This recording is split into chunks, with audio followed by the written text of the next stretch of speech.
Welcome to another generic side quest. On this quest, I will be reviewing the first two games of season one of the Playdate that you can. Oh, There you there it is. go. There, the Playdate. The first game I'll be reviewing that I've beaten 100% is Casual Birder by Diego Garcia.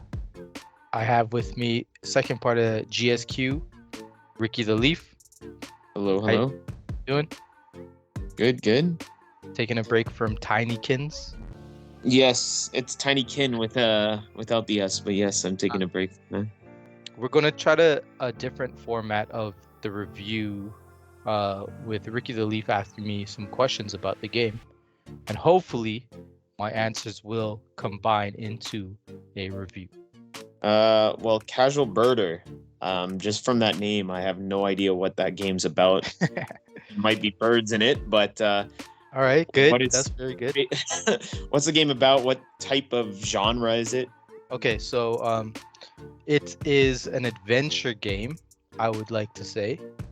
There's no combat in the game, so you're just kind of walking around. You're a casual birder, which which just means you're a bird watcher. And so Oh, basically you take pictures of birds and you land in, so a quick synopsis of the story. You land in a town, so, some old dude brings you, he might be your uncle, unclear. Uh, and so you have a house, you're living there now, and the whole gimmick of this town is there are a bunch of bird watchers, and every year there's this huge bird watching competition where they take pictures of birds, and the best picture wins a prize or whatever. And the whole town is into it. It's like a religion to them. But there's this group called the Thrashers. They're like three mean girls. They beat up everybody and take away their cameras and stuff and prevent them from taking pictures of, birds. And so every year they win. And apparently, if you win the competition, you have like a little bit more power in the town or whatever for whatever reason. And so basically, the first few seconds of the game, you run into the Thrashers. They beat you up, and a bird steals your camera. You're basically tested to get all the shots of the birds, beat the Thrashers, relieve the town of their rule, and see if you can win the competition. so is it like top down or is it like isometric? I'm just Um, wondering, like, the limitations of the play date. Like, what style are the visuals? I guess. have you ever played Earthbound? Yeah. Yeah, it's Earthbound basically. Okay. Um, yeah, I bet you can't see that. That's too far. But I can see it. It almost looks Zelda-ish with Yeah, you Yeah. move a little Okay. So bit. you move with the D-pad and everything, and then how do you utilize the? I'm assuming it utilizes the crank. I think all the games do. So how does the Right. crank that game? So along the game, you'll get different upgrades to take pictures of the birds. And when you pull out your camera, there's like you have a little item wheel at the top, and so you select your items by turning the crank. And if you select your camera, you press A, you focus with the crank. Okay. So back and forth, and it's pretty cool because it's not just like you turn to focus and that's that. It, depending on where the bird is or your subject is, like if it's closer to you, you'll have to focus it differently than if it's like in the mid or in the background. Yeah, you're constantly readjusting it basically for the perfect shot depending on the scenario. Yeah. So it's just not like one turn Yeah. focuses it all. So if the bird's flying back and forth and you make yourself in focus, the bird might be flying at a different angle, so you'll have to like move your camera up, refocus it, all that stuff. It's a main mechanic, but it's Yeah. not like overly used or anything like that. Yeah. Just from what you said, you also use it to go through your inventory. Why couldn't they just move that to the D-pad? That seems gimmicky to me. Just hearing that, like, it didn't feel cumbersome doing that. A few times it did. I'm not gonna lie. A few times it did feel a little bit cumbersome because for whatever reason there was a part in the game where I tried to select the camera, Yeah. but it just would not stop on the camera. So I had to like close, like I had to close the Oh, crank and pull it back out to like reset it. set it. Okay, yeah. And then there is so there is this one bird. It was the hardest bird to get. You had to turn the crank for an object, make the object go, and then you had to press speed so you'll stop, like you'll exit the object. Then you had to select the right camera with your crank. Then you had to select it, and then you had to focus it.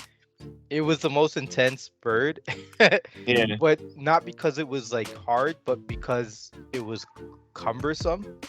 Yeah, so many mechanics at once, basically. Yeah, a different menu selection if they have a sequel might help the game a lot because the tool, so it's in a circle, picture a circle. The tool that I was using for the object, I can't say too much because it's spoilers, was at the top of the circle and the camera that I needed was directly opposite. So I had to scroll through a couple of items to get to the camera. And by the time I did that, the bird was almost off the screen. Yeah. So yeah, that was a little bit hard, but it was kind of fun in a way because I mean the game's real easy. The Yeah. difficulty level is not much in this game. One thing I do like about it regarding difficulty is it doesn't really hold your hand at all. So basically, it's a game of taking pictures of birds, but how you get the birds to appear is the whole trick of it, right?